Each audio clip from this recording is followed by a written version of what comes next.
Good evening, everybody. We just wanted to look at, well, it's just something that was on my mind the other day about lacking. You know, when you're lacking something, you're missing something, or there's something not quite right with your walk or with your life, or so on and so forth. And it reminded me in James.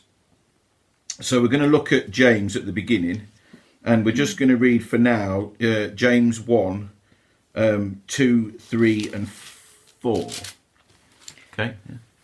My brethren, count it all joy when ye fall into diverse temptations, knowing this, that the trying of your faith worketh patience. But let patience have her perfect work, that ye may be perfect and entire, wanting nothing. So one of the things that God allows in our lives is trials, and I can't remember what Paul says in one of his bits of scripture. What's the word? When you get buffeted on each side, he's pressed up against. So it's the same sort of thing. Things going wrong, struggles. You know, coming up against authority, coming up against brethren, and anything really that's going against or coming against you for living your life for God would be a trial or a test or something that's going wrong. Phone always goes off when we make videos. Good, isn't it? Barely makes any sound for ages, and then. And the worst part is, every time we see it on the TV, I go for my phone. Because we think it's gone off again, but it's on the TV. Anyway, so James here is saying, my brethren, count it all joy. This is an interesting thing, because he's saying you won't count it as joy when you first go through trials. You'll think there's something wrong, or you're doing something wrong, or there's an issue somewhere, and it might make you more anxious.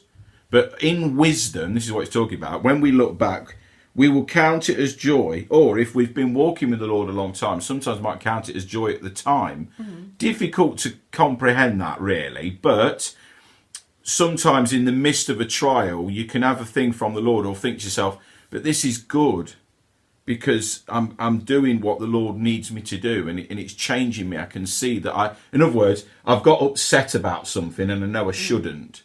So then you can count it as joy that you've seen that, you're able to see it. Sometimes in the midst of a storm, you can get a revelation, and that revelation can be a good thing. And the thing that you're going through might not be good, but the revelation that you get can correct your path or move you forward in your walk with God.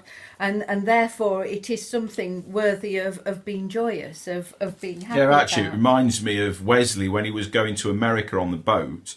One of the things that he got a revelation about was all the British Christians were all panicking in the storm and getting upset and worrying. And the German people that were on the boat as well that were Christians, they just sat praying and at peace, even though the ship was going all over the place and waves were coming over the boat and they were losing cargo and all sorts. The Germans were at peace. So that spoke to Wesley a lot, where his faith should be, because he saw that as a witness, you see. Then it says, knowing this, that the trying of your faith worketh patience. So this is what we just talked about. So the trying of your faith, so testing your faith, works patience, because you learn that through them storms, the Lord was always there with you. Because you may not have always felt it, but when you come out of it, or sometimes in the midst of it, like Andy just said, you can get a revelation, and God will just put his hand on you and steady you, kind of thing, you know. And when it says it worketh patience, it means that it teaches you patience. Yeah, that's right. To wait on the Lord and to be patient of how he will work things out in your life. Yeah, and then in 4 it says, but patience have a perfect work. So this is talking what Andy's just said, that the patience will work perfect work. Now remember this, because it cannot always work it if you don't allow it, but let patience work its perfect work. So you have to let it. So you could be in some trouble, or you're lacking something, and that could actually make you backslide.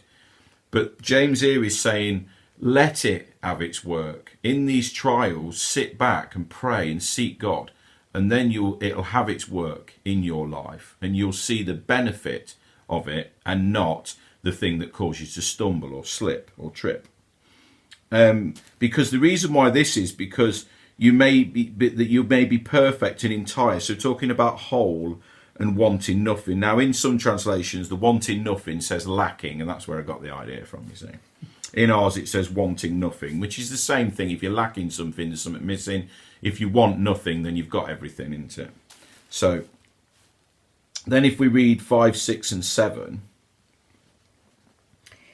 If any of you lack wisdom, let him ask of God, that giveth to all men liberally, and upbraideth not, and it shall be given him. But let him ask in faith, nothing wavering. For he that wavereth is like a wave of the sea, driven with the wind and tossed. For let not that man think that he shall receive anything of the Lord. This bit at the start, when it says, if any of you lack wisdom, so this is what he's talking about in lacking. So what the principle is saying is, when you go through a trial, if you don't count it as joy, in other words, if you don't see that God's working in you in this situation, then you're lacking wisdom. Because God's saying that he's in control of everything, which he is, and he knows his plans for you, which we talked about the other week, and they're for good. Even though he's took them into captivity, it's for good and for hope and for joy in the future. So we know that God is the right God for us, is beautiful and loving and caring. So if we are getting anxious in a time, I'm saying this carefully now, because that doesn't mean that some of us in trials can get anxious. We shouldn't, but we can. And you can't say that if you do get anxious in a trial, you don't know God or you've got something seriously wrong. God is perfect, and he is telling us the right thing here. The thing is that we are human. God is God. Yeah. And so God tells us that we should be anxious for nothing. He tells us more than once in the Bible we should be anxious for nothing. But he knows that we are human and we have human weaknesses. And therefore, he also accepts that whilst we should be able to go through these trials with no anxiety at all, that if we were perfect, we should be able to. But of course, none of us are. And so there will always be an anxiety. And I think even in those people who are much further along in their walk with Christ, and they rely on him much more easily and much more quickly than someone who is just starting out in faith.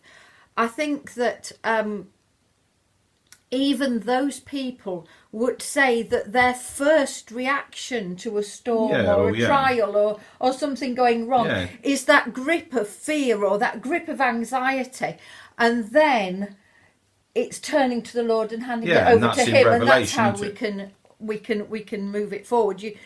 We're not expected to necessarily be able to just say, oh, well, nothing is going to ever even give me a slight. Well, because one of the reasons for this is because otherwise the sentence is talking no sense, because it says, my brethren, count it all as joy when you fall into various temptations. Well, if we were never anxious and never tempted, we wouldn't ever fall into temptations. We'd never have any issues coming against us. We'd never, basically we'd be on a shipwreck and we'd be like singing, I'm singing in the rain and everything's wonderful and fine. You wouldn't, so the principle of the piece of scripture is proving itself that we will go through trials and we may get a bit anxious. We may have some fear creep in. And that's why we're to pray every day and seek God and read his word, because this is the word here that will bring us out of that fear. I think, it says here, nothing wavering, which makes it sound almost like it's something small, but it actually says in the central column, not doubting. And there is a difference between having a feeling of anxiety or a feeling of fear and then handing it over to God and having doubts. Doubt, yeah. And so it's saying those people, a man who doubts the Lord and his capabilities and his plans for you and whether he will bring you through this, that is a person that should not expect to receive anything Yeah. from the Lord. Because it's saying at the end, a double-minded man is unstable in all his ways. Well, someone who's in a bit of a trial wouldn't say he's double-minded or unstable in all his ways, because we can sometimes come into a trial, and that's the point of it. Like we've just said, it's teaching us patience, it's teaching us godliness, it's teaching us holiness. And yes, down the line, towards the end of our walk, it is quite possible, or even before, if God... I read something the other day about some Christians in this life, some that walk with the Lord, get tried by the fire a lot. They get tested a lot. It's just their walk. They have lots of issues going on, or lots of things that they've been repented of, and they struggle. So they have a lot of attack, let's say, and they get tried by the fire a lot. So then people, they can look a bit wavering, but in their heart, in their walk and in their faith, they're not wavering at all. Because there's no doubt. No, because there's no doubt. They know the Lord is rescuing them. They know that they are in him. They know or they are with him, and they're walking on through the trial. Even though it may look like some tears come, it may look like some worry sometimes but your creeps faith in. can grow and be strengthened through Yeah. this. And the thing about this is saying that if you lack it, so in other words, if you have getting anxiety, if you are getting a bit nervous, if you are worried about things, God for it. ask God, and he will give it, upbraideth not, and he shall be given to them. So God will give his wisdom, no problem. If you ask in faith. And you ask in faith. If you ask in faith, and this Yeah. is the thing, having a little bit of a waver, having a little bit of a worry or anxiety, doesn't have to stop your faith in its tracks. Yeah. If you hold on strongly and firmly to your faith can be built more and more Yeah. through these trials. Yeah, definitely. That's the whole point. It's our walk. Remember in Revelation it talks about those that overcome. Well, if we had no trials, we're not overcoming anything, are we?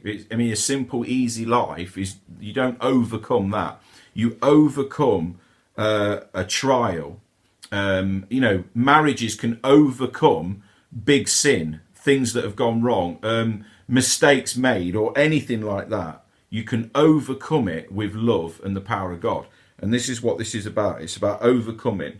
And Didn't somebody once say, if you never get, as a Christian, if you never get a trial or a temptation, Yeah. then you're not doing anything right. Well, no, You're not- because- or you're doing No. something wrong. yeah, because Jesus said that you if you love me, it count it all as, when it things says- come against you. It says, doesn't it, that that Satan isn't bothered Oh, yeah. about you being a Christian. No. He's bothered about you being an active Christian. Yeah, So and walking with Christ. if you're doing something, if you're being an active Christian, then you are, because he says Yeah. you will face trials in this life. Those that love Jesus, Satan will come against you and the world, because you're opposed to it, because you're in God, and God is not of this world. He's not. Men and God are very different, and so obviously, if that's the situation, he's going to come against you. Anyway, we're going on a bit.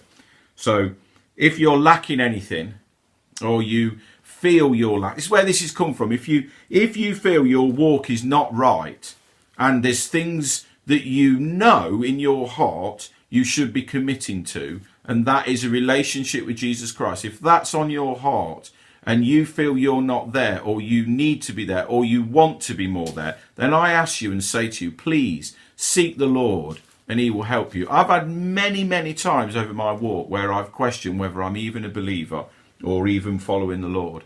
And I've gone to him and sought his heart, and he's talked to me and corrected me and loved me. Anyway, we'll see you in a bit. Love you all. Bye-bye. Bye.